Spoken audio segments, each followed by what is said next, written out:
শিক্ষক শিক্ষিকা মহাশয়াদের আমার বিনম্র প্রণাম জানিয়ে এবং আমার লোকসংস্কৃতি বিভাগের সঙ্গে যুক্ত প্রত্যেককে এবং সিনিয়র জুনিয়র সহপাঠীরা প্রত্যেককে আমার অন্তরের শুভেচ্ছা জানিয়ে শুরু করছি আমার ছোট্ট নিবেদন।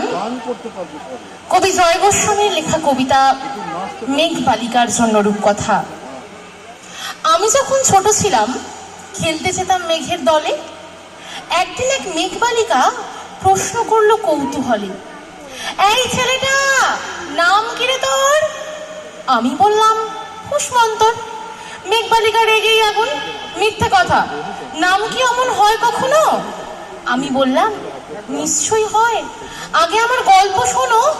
সে বলল শুনবো না যা, সেই তো রানী, সেই তো রাজা, সেই তো একই ঢাল তলোয়ার, সেই তো একই রাজার কুমার পক্ষীর আছে, শুনবো না আর ওসব বাজে। আমি বললাম তোমার জন্য নতুন করে লিখবো তবে। সে বলল সত্যি লিখবি? বেশ, তাহলে মস্ত করে লিখতে হবে, মনে থাকবে, লিখেই কিন্তু আমায় দিবি। আমি বললাম তোমার জন্য লিখতে পারি এক পৃথিবী। লিখতে লিখতে লেখা যখন সবে মাত্র 2-4 পাতা, হঠাৎ তখন ভূত চাপলো আমার মাথায়। খুঁজতে খুঁজতে চলে গেলাম ছোট্টবেলার মেঘের মাঠে। গিয়েই দেখি চেনা মুখ তো একটিও নেই এ তল্লাটে। একজনকে মনে হলো ওর মধ্যে অন্য রকম। এগিয়ে গিয়ে বলি তাকেই, তুমি কি সেই মেঘ বালিকা? তুমি কি সেই? সে বলেছে মনে তো নেই, আমারও সব মনে তো নেই। আমি বললাম তুমি আমায় লেখার কথা বলেছিলে। সে বলল সঙ্গে আছে, ভাসিয়ে দাও গায়ের ছিলে।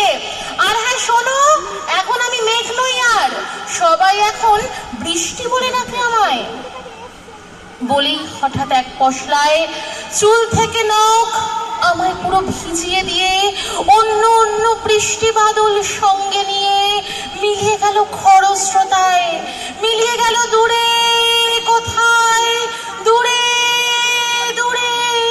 বৃষ্টি বলে ডাকে আমায়, বৃষ্টি বলে ডাকে আমায়। আপন মনে বলতে বলতে আমি কেবল বসে রইলাম ভিজে একসা কাপড় জামায়। গাছের তলায় বসে রইলাম, বৃষ্টি নাকি মেঘের জন্য? এমন সময় অন্য একটি বৃষ্টি আমায় চিনতে পেরে বলল, তাতে মন খারাপের কি হয়েছে? যাও ফিরে যাও, লেখো আবার, এখন পুরো বর্ষা চলছে, তাই আমরা সবাই এখন নানান দেশে ভীষণ ব্যস্ত। তুমিও যাও, মন দাও গিয়ে তোমার কাজে, বর্ষা থেকে ফিরে আমরা নিজেই যাব তোমার কাছে। এক পৃথিবী লিখবো আমি, এক পৃথিবী লিখবো বলে ঘর ছেড়ে সেই বেরিয়ে গেলাম। ঘর ছেড়ে সেই ঘর বাঁধলাম গহন বনে, সঙ্গে শুধু কাগজ কলম। একাই থাকবো, একাই দুটো ফুটিয়ে খাবো। 2-1 মুঠো ধুলো বালি যখন যারা আসবে মনে, তাদের লিখবো, লিখেই যাব। এক পৃথিবীর 100 রকম স্বপ্ন দেখার সাধ্য থাকবে যে রূপকথার, সে রূপকথা আমার একার।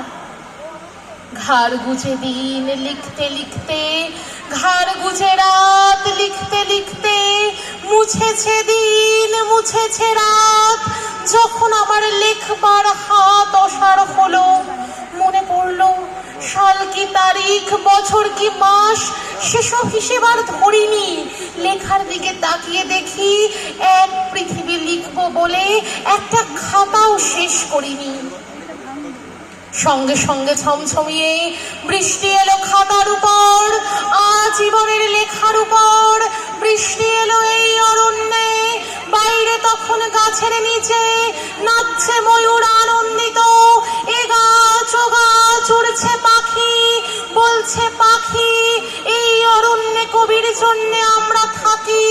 বলছে ওরা কবির জন্যে আমরা কোথাও, আমরা কোথাও, আমরা কোথাও হার মানিনি। কবি তখন কুটির থেকে তাকিয়ে আছে অনেক দূরে, বনের পরে, মাঠের পরে, নদীর পরে, সেই যেখানে সারা জীবন বৃষ্টি পড়ে, বৃষ্টি পড়ে, সেই যেখানে কেউ যায়নি, কেউ যায় না কোনোদিনই।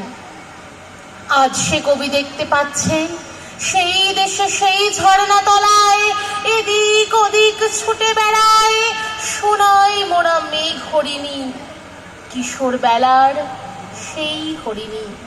নমস্কার।